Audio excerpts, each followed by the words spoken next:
The New Testament is the most popular book ever written. There have been billions of copies of the New Testament printed and distributed in the last 2,000 years.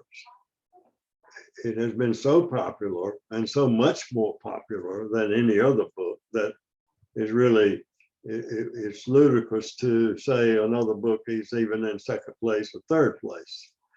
And the popularity of the New Testament has carried into the fabric and the culture of humanity, if you will, since its inception, in ways that we don't normally realize. You really don't have to have a particular interest in the New Testament or have read much of the New Testament, or if any, to be affected by the teachings of the New Testament, what it says, and the content of the book as it has impacted people down through the years. Many of the laws that we abide by at the local, state, federal level are laws that in some way, if you look back, they have been promulgated based upon some scriptural admonition or some scriptural tenet of the way that people should conduct themselves relative to each other and to each other's property, and the way they should act in society in general. Let's take this example for instance. If you are a person that likes literature, but maybe the New Testament is not a book that particularly appeals to you, if you like literature in general, a lot of the literature that you probably read and like, it's not as meaningful to you as it might be if you don't realize the connection that maybe that literature has to some of the themes and all that are expressed in the New Testament. You take the book Huckleberry Finn, for example, by Mark Twain. This book is a book that we all enjoy, but if you are able to ferret out the connection between the themes of Huckleberry Finn with the teachings of the New Testament, it's much more rich and meaningful than it would be otherwise. It takes on a much deeper meaning. Take the book by Dostoevsky, the Brothers Karamazov. It's a huge novel that is a wonderful read for anyone, but it becomes, here again, a much more meaningful book if you're able to pick out, as you go through, the connections that it has to the teachings that are contained in the New Testament. I know, take the example of the poet Emily Dickinson. I was going to read a verse she's always talking about consider the lily. She'll say, consider the lilies of the field. She's referring to a verse in the book of Matthew, chapter 6, that says, consider the lilies of the field, how they grow, they neither toil nor spin. Yet I tell you, even Solomon in all his glory was not arrayed like one of these. So she humorously took this as sort of a commandment to her. She said, this is one of the commandments that I've never broken, which is the commandment to consider the lilies. So she refers to that in several of her poems. And if you had never read that verse, never heard it, you could perhaps still appreciate the poetry of Emily Dickinson, but you certainly would miss out on that connection. So it's important to realize the impact of the New Testament on all of us, whether or not we have a particular interest in the New Testament and its contents, or whether the contents as they stand in themselves are important to us. I wanted to I think that in looking at the New Testament, the important thing is to realize the context in which the New Testament was written, and the environment, and the political environment, the social environment, the cultural environment that existed during the time that these books were written, and to understand that they were written not for use 2,000 years in the future, but they were written pertaining to the times in which these people lived, and the conditions under which they existed at that particular time. And we'll talk a lot more about that later on. But you've probably heard that all of these books that eventually made their way into the New Testament, the 27 books of the New Testament canon, that you probably heard that these books were written in Greek. Well, Greek was not the native language of the area in and around Judea, which we refer to as the Holy Land. That was not the native language to these people. These Jewish people had for centuries spoken a sort of an ancient language as old as Greek, perhaps, called the Aramaic language. And Jesus would have been a person that was raised to speak Aramaic and not Greek. But this came about starting about 300 years BC, when Philip II, who was the king of Macedonia, was assassinated, and his young son, 20 years old, Alexander III, became the ruler of Macedonia. And they had already at that point under Philip conquered Greece. And then as a 20-year-old ruler, Alexander started out in his conquest to expand their kingdom throughout the Middle East and to conquer many of the countries that are in and around Judea, including Judea. And one of the things about the conquest of Judea by Alexander, which took place 300 years before the time of Christ, is that Alexander was insistent upon imposing the Greek culture onto the peoples and the countries that he conquered. He was not a man that went in and destroyed everything and tore everything down, but he went in and tried to build things up. In fact, there are 20 major cities in existence today that were founded by Alexander the Great in his conquest. So I want to pull up a map, and that if I can learn how to do the sharing the screen thing. This is a map of the first century Roman Empire. I hope that's showing up. That had existed at the time that the first books of the New Testament were written. You can see in this dark orange area that the area of Jerusalem, Bethlehem, and the entire nation of Judea here had come at this point under Roman rule. Now there had been a lot that had taken place between the time that Alexander actually conquered all of these countries and territories, between then and the 300 years later. And the Roman Empire did not even exist at the time of Alexander. But after the Old Testament talks a lot about the various conquests of Judea. I'm using Judea in a generic term of the area that we're going to be talking about. But so it had come under various rulers, and ultimately the Persian Empire conquered this area.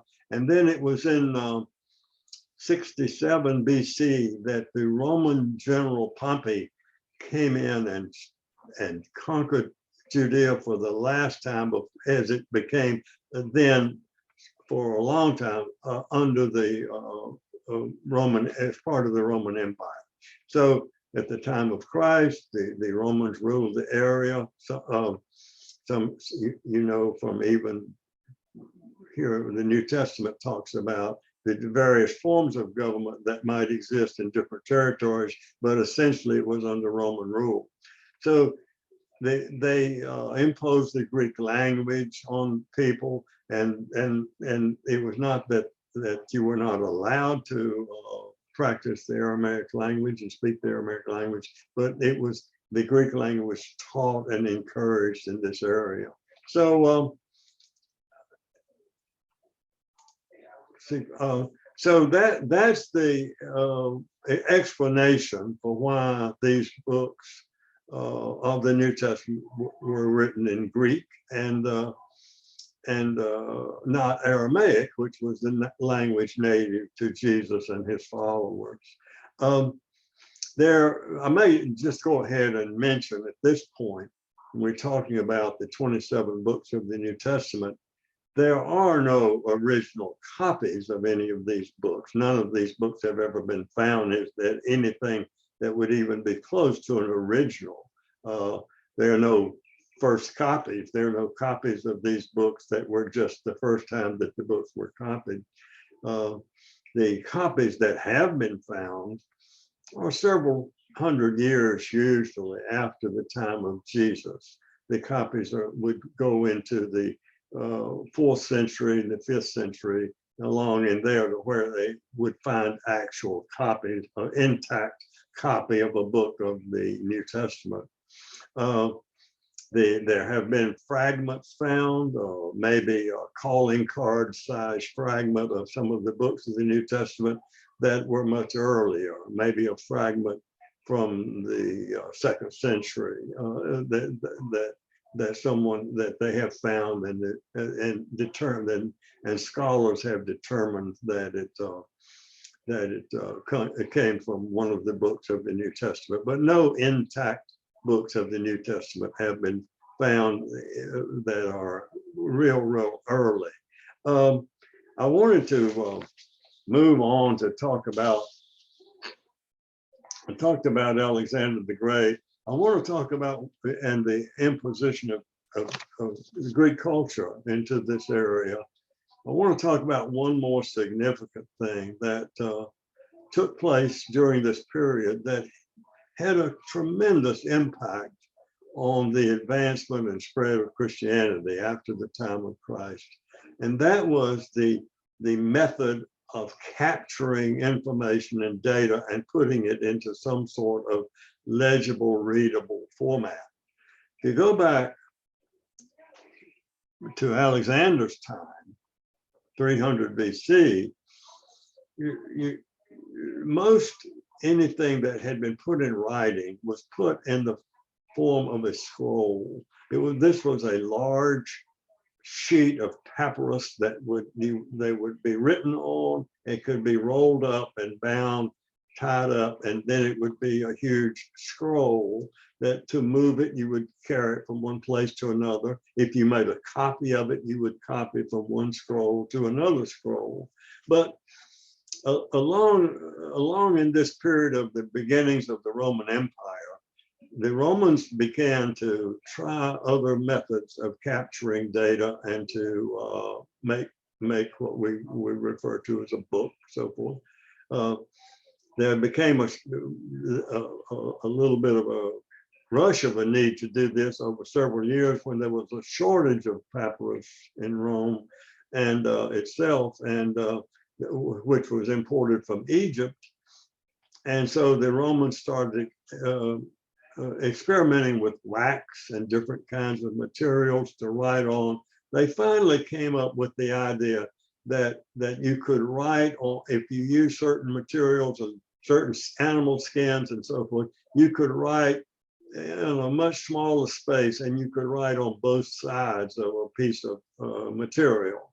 And so one thing led to another. To the first thing you know, they had they had developed what came to be known as the Codex, the system for writing in this manner, and they developed books pretty much the way that we think of books today. They had pages, they could be written one side to another. You could move from one section of the book to the other without having to start at the beginning. And so most of the copies of the New Testament that have been found have been codices. They have been written in this manner, not in the original scroll that would have been used earlier.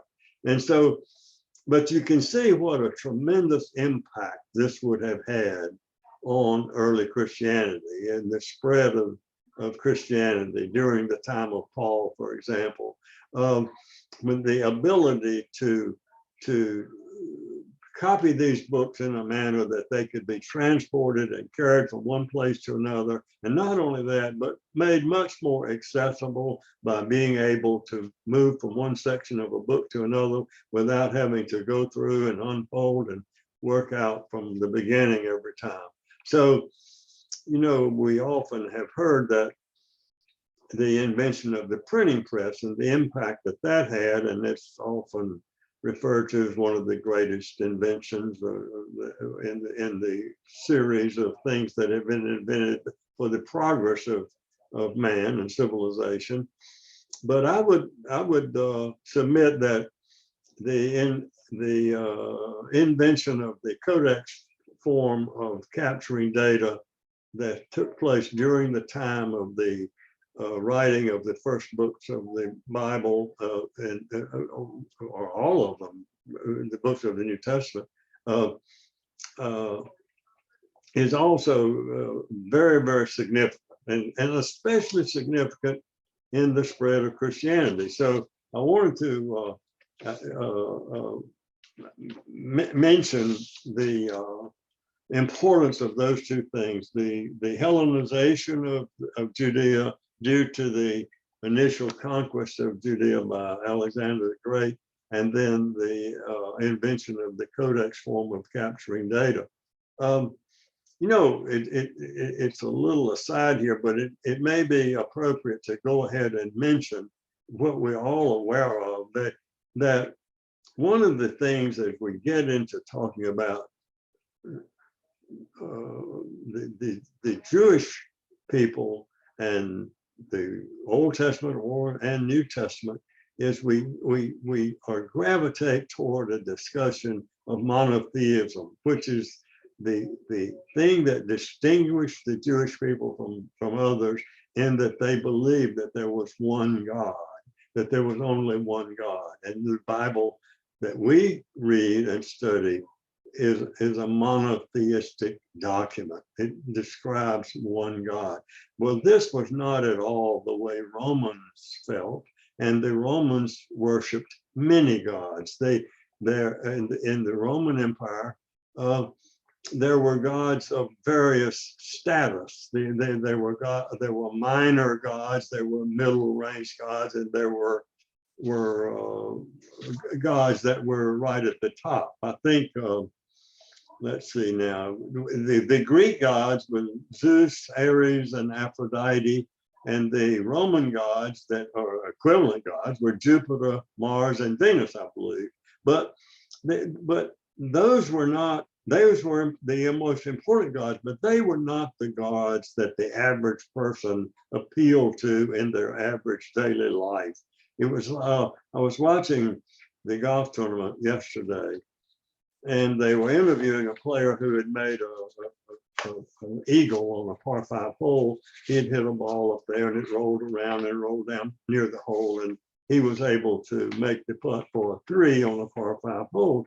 And so they were discussing that with him, what a great shot he had made and so forth. And he said, yes, the golfing gods were with me on that one. So that would have been an appropriate and perfect comment to have made 100 years before Christ. The golf, they would have, if there had been a game of golf then, there would have been golfing gods. There were gods that helped you with your garden to grow your vegetables. There were gods that you would appeal to if you were hoping for rain, for example. There were gods that you would appeal to help you raise your children.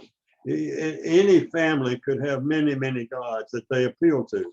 And there was not, it would be improper to say that they believed in their gods. There were no, it was just an entity that they felt that existed that you could appeal to, that had the capability of helping you in specific situations. And so there was one family may have more gods that they appeal to than another family. And one family would certainly not be critical of another family if they didn't have the same gods that the other family had. It was not a kind of thing that your gods are better than my gods. It's just whatever you as an individual and your family felt would be helpful to you, would be, you would make sacrifices to that God in order that you thought, would hope that that God would look with favor upon you. Well, of course, that polytheistic approach to gods is exactly the opposite from what is the major thing that distinguished the Jewish nation from the Roman nation. And so I wanted to make that a point. Now, to go ahead and make a continuing comment to that, the early Christians after the time of Christ, and particularly the Christianity that is developed under the teachings and the travels and formation of churches and all under the Apostle Paul, and setting up of leaders of various churches in different areas, different geographical areas, setting up of bishops that were in charge of these churches and all. It led to a situation that existed for the first, for at least 300 or 400 years after Christ, where belief became the most important thing about being a Christian, and practicing a Christian life. Part of the practice of a Christian life was what do you believe a Christian is, and do you have the correct belief about who Jesus was, what his role was, and what he advocated that people should do or not do. So belief became a very, very important thing. And so items of belief would be debated, and they would be decided upon, and then there would be an orthodox position arrived at many times. If it were required to be so, a group of bishops could convene a council, sit down and hash out some of these differences, and they would come up with some sort of a consensus. And many times it was not that there was a consensus, but that there were some that it would result in them being outcast, perhaps even banished, and in a few minor cases, maybe even put to death, because they were not willing to go along with the majority and what they felt was the correct orthodox position. And of particular interest in this subject was the discussion of who was Christ and what was the nature of Christ, and what was his relationship to God. Was he actually God? Was he the Son of God? Had he always existed since the beginning of time, or was Christ a new creation beginning with his birth, or was he a new creation beginning with his resurrection? Just what exactly took place here, and what was the relationship of Christ to the Father? This resulted in lots of debates and so forth, and to some extent, it influenced the books of the New Testament, which books ultimately made it into the 27 books that we now recognize as the New Testament canon. that was one of books that represented what was considered to be the orthodox and correct belief of the time were the books that made it into the canon. Books that contained what was thought to be heresy were not admitted into the canon. There are other factors that determined what books made it into the canon, and one being they were typically the earliest, the oldest books, because there were books written that would be New Testament type books that were written on up into the 3rd and 4th century that would have been contenders to be in the canon, but they were not considered early enough to be in the canon because they were not written by people who actually had associated with Jesus or had been close to others who did associate with him. Either they were not apostles or associates of apostles or associates of Paul and so forth. So that was I would say 3 criteria that was used in considering books that went into the New Testament. One being the older documents were considered to that would be a big plus. How early they were, how early they appeared to be written, who wrote them, were they written by someone in authority, someone that was close to Jesus, that would have known his words and his actions and his deeds and could have written about them. And then third, were they consistently orthodox? Did they teach what was accepted to be the truth and the correct way to interpret the life of Jesus and his teachings? If they were outside of any of those 3, they would have a tough time getting into the canon. And really and truly, if today there was we started all over again, and considering all the books that have been found since then, and that are not in the canon, and we were evaluating them all over again and starting from scratch, probably pretty much the same 27 would be in there. There may be a couple of ins and outs, a couple taken out and a couple put in, but for the most part, it seems like they did a great job. They did a great job of using and selecting the books that would stand the test of time and would be the books that we would choose if people were deciding today, or Christian communities were deciding on which books to choose. So the book of Hebrews for example, is a book that almost didn't make it into the canon. There was a lot of opposition to having it as one of the 27, but at one of these councils that I mentioned that the bishops would have when they had these things to discuss, in one of these councils, they agreed that the book of Hebrews was written by Paul, the Apostle Paul, and that qualified it to be a part of the canon. So they put it in. But as the scholars now know, the book of Hebrews, the author is unknown.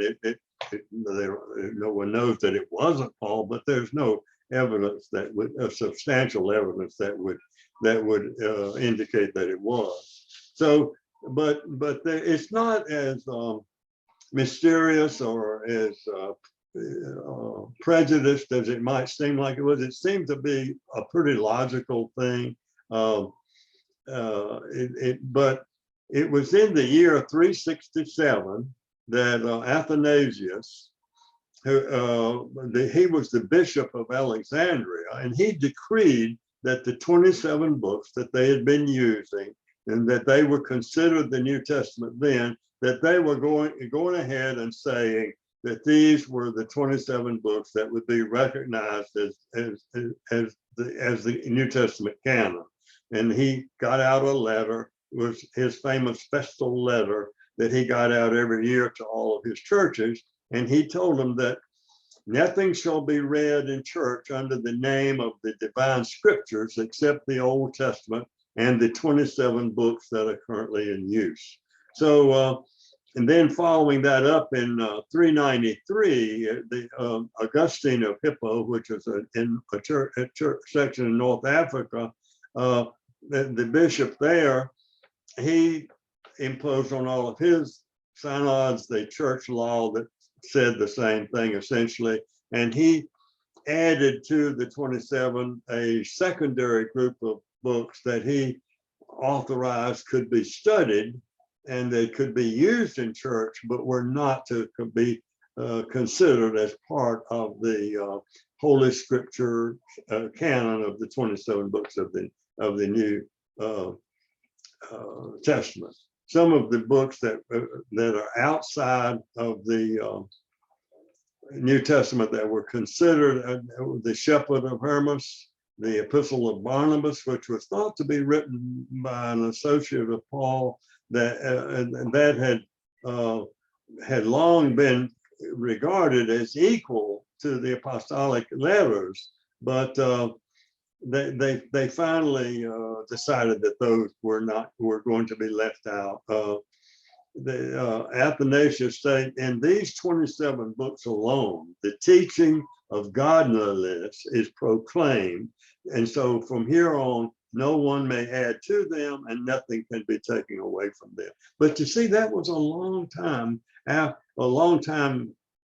after the first New Testament book was written, which, if we think that one of Paul's letters was the first book of the New Testament, written maybe 18 years after the death of Christ, that's a long time till 367 or 397.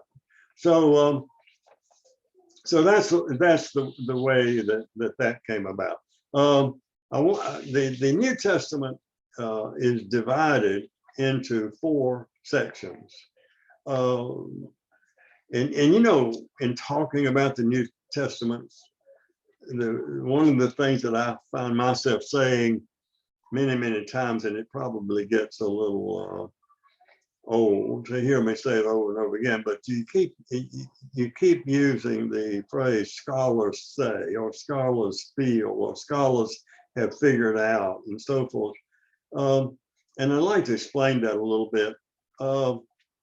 If you went to any progressive theological seminary in the United States today, like Princeton Theological Seminary, Union Theological Seminary, the things that I'm covering here would be the things that they would be teaching.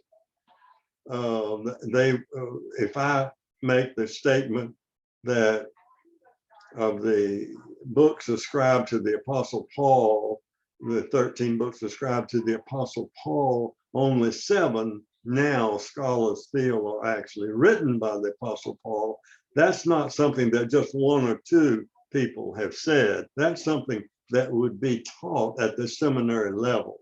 It's not any, and in saying that, I'm not implying that there's anything sinister about any of this, or anything wrong, or anything that we know about that we shouldn't talk about, or anything like that at all. It's nothing. There's nothing devious in this. It's just looking at all of this from an historical standpoint, and going back. And there's the whole area of textual criticism, which is the people that work on this stuff and study it.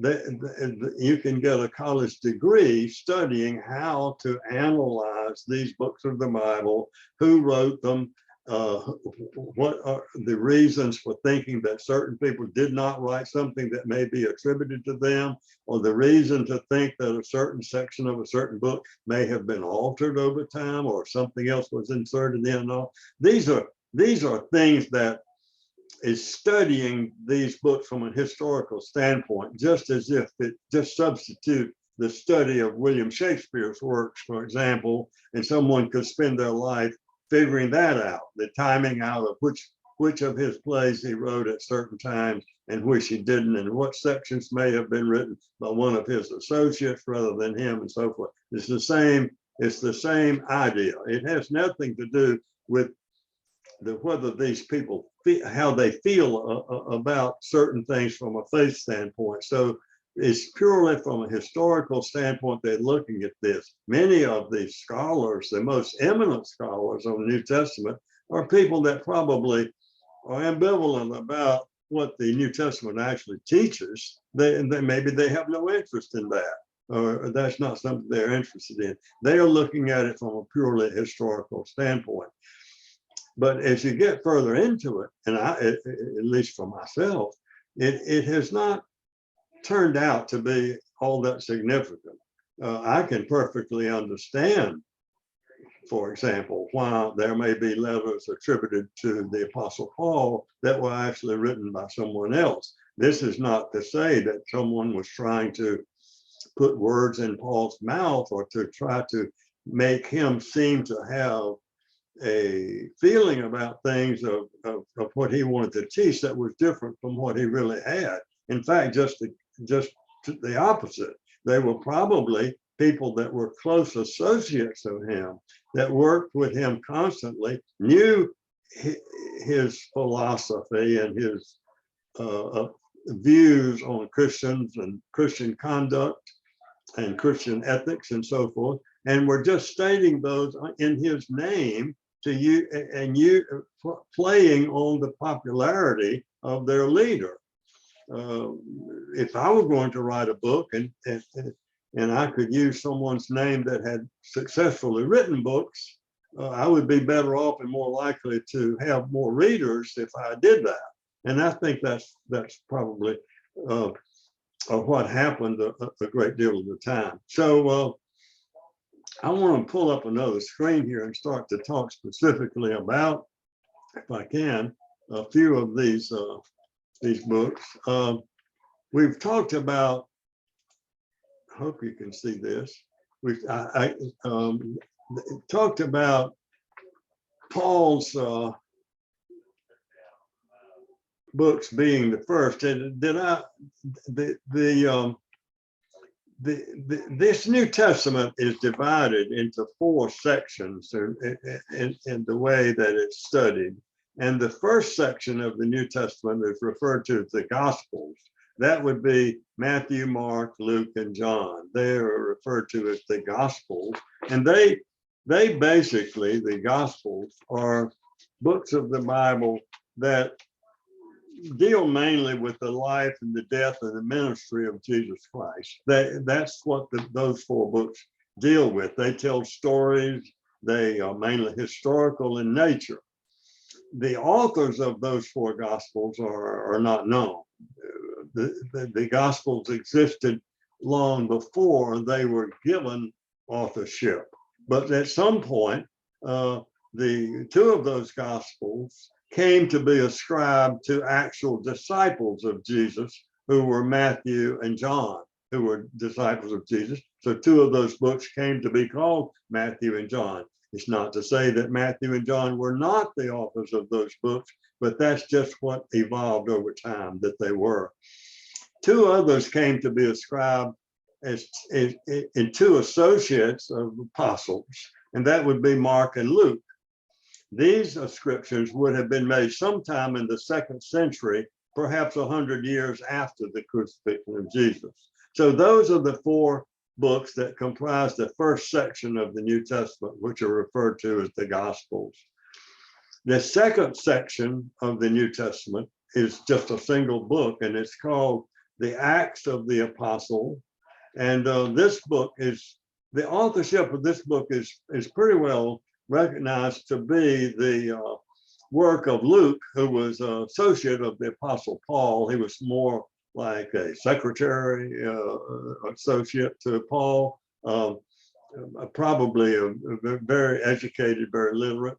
The book traces the history of the organized Christian church from the time of the death of Jesus up to the death of the Apostle Paul. It's just sort of a history of how the spread of Christianity took place. And so it's going to be mostly about Paul because it's going to talk about Jesus some, but then it's going to dwell mostly on the development of Christianity through outlying areas, particularly the Gentiles, and with a particular focus on Paul's ministries. So that's the book of Acts, or commonly known as Acts. The third section of the New Testament is a collection of 21 epistles or letters. Most of these letters are records of correspondence between a church leader and a Christian community. So these letters address the issues of actual Christian belief. They deal with how the organized church should operate, what its practices and ethics should be, and they deal with the responsibilities of the individual Christian. So as I mentioned, 13 of these letters historically claim to be written by the Apostle Paul, but only 7 are currently acknowledged to be pretty sure that Paul actually wrote them. And so the fourth category, here again, is a single book, and is the book of Revelation. That is the fourth section of the New Testament. And the book of Revelation is a very strange and mysterious book that there have been many, more than many attempts to interpret the meaning of that book. But it's a book that's apocalyptic in nature. It talks about end times. It depicts the events that lead up to the destruction of the world and the appearance of the world to come after this one. In other words, what's going to take place in this world eventually. And there have been a lot of books written that pretended to unlock the key of the meaning of the book of Revelations, and sold a lot of copies, I'm sure. And each person is, of course, entitled to their own interpretation of it. But it is a mysterious book. It stands on its own as one of the 4 parts of the Gospels.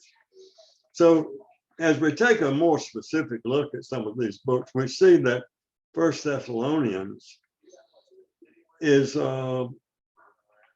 considered to be the oldest book in the New Testament. Whose author was Apostle Paul. It is a book that's in the canon. It's followed by Galatians, which is given a date of 4 years later. These are all obviously approximate dates. There's no one knows exactly when these books were written.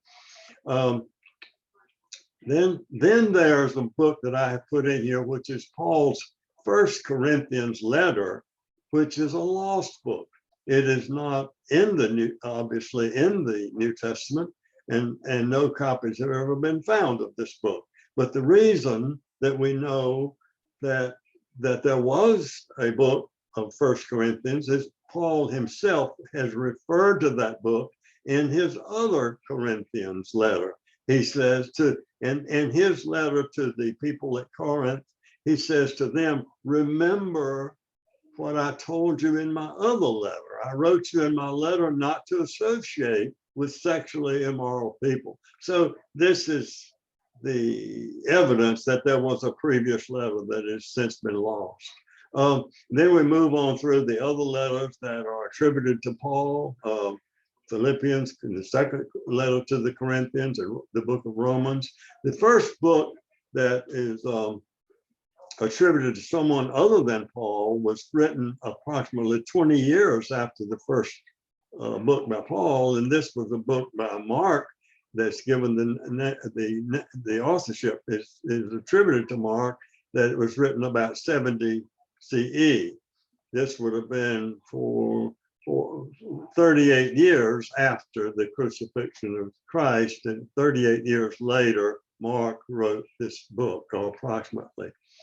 The book of James is a book that is a book in the Bible, New Testament, that comes under a lot of criticism and discussion and some confusion as to its authorship. A lot of people think that it was actually written by Jesus' brother James. The New Testament attests to the fact that Jesus had a brother named James, and who incidentally became a successor to the role that Jesus played in the Jewish community after Jesus' death.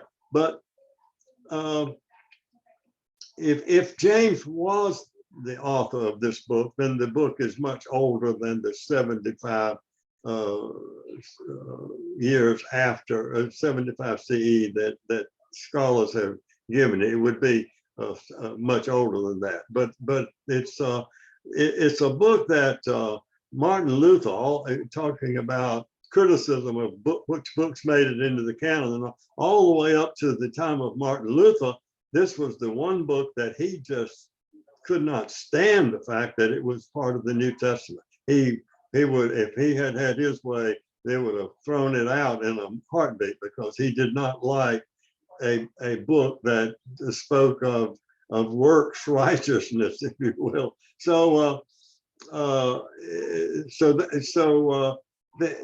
There is a book that we're going to spend some time talking about that is not in the Bible and it's never been found. It's the Lost Book, and the title of the book is referred to as Q, just a plain Q, which stands for Kella, which is a German word that that may mean lost or something to that nature. I'll look it up. But it just come to be commonly known as the Q Gospel. And this is a lost book. And the reason that it's well known that this book existed is because a percentage of all of the material that's in the book of Matthew and a percentage of all the material that is in the book of Luke is identical. It's the same stories. They're telling the same thing. They're giving the same history. It's if, not as if, but it is as a certainty that they had some source for getting this information. And so the source that they had for this information is lost. No one knows where they got it, but they must have gotten it from another source that had written these stories down. There's a little bit of difference in some of the stories. Some of the facts are a little skewed. There may be some things that are left out in one book that are in the other, and one